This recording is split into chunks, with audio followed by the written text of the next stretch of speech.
All right, so it's a beautiful evening. You can see the sunset behind me. But we need to talk about something. I want to get you guys' thoughts and opinions on it.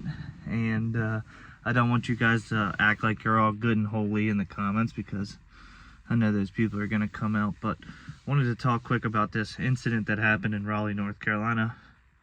And this isn't going for like the commercial truck side of my my YouTube channel or my company. This goes more towards like the enthusiast side, and things we do, things we have all done, things people still do.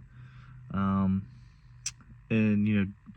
what I'm talking about is the incident that happened in Raleigh, where the truck in the parade lost its brakes and ended up unfortunately taking the life of a little girl. But the kid, and I say kid because he's only 20 years old, that was driving the truck is now facing some serious charges. And I've seen so much backlash towards the kid. I'm gonna keep saying kid because he's 11 years younger than me, and that's all he is at this point.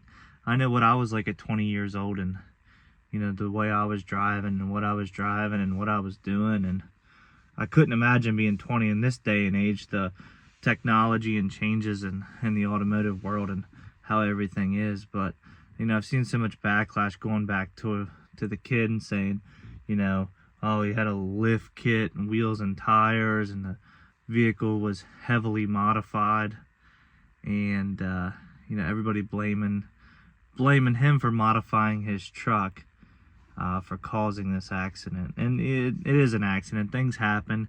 Unfortunately, things happen. That's just the way things work in this world. And it could have happened to any one of us that has ever modified a vehicle. It could also happen to anyone that had a stock vehicle.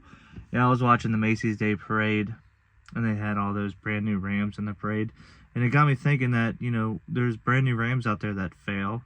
There's brand new Rams out there. There's brand new Fords out there. There's brand new Chevys out there that catch on fire, could have injured somebody. And it's just like, everybody wants to point towards the fact that he modified his vehicle, that's what caused this issue.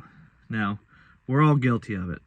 Every single one of you that is a car or truck, any type of enthusiast, whether it be from, tuner cars to diesel trucks to semi trucks, or, everybody's guilty of it.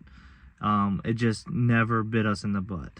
I've been in situations where speeding or doing something with my truck that could have been very detrimental to somebody's life or my life, and it just wasn't my time.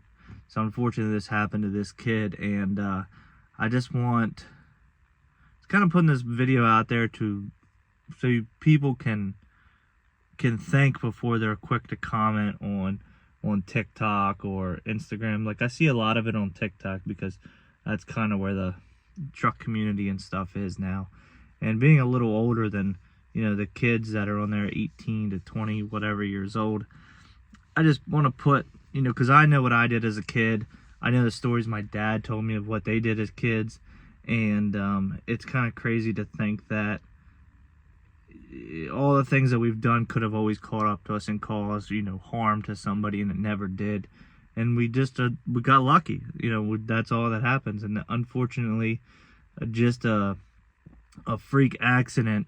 I don't think this kid Landon should lose the rest of his life and be held and have this held over his head because of one mechanical failure. But other than that, I feel like I should address that. I want to hear you guys' comments.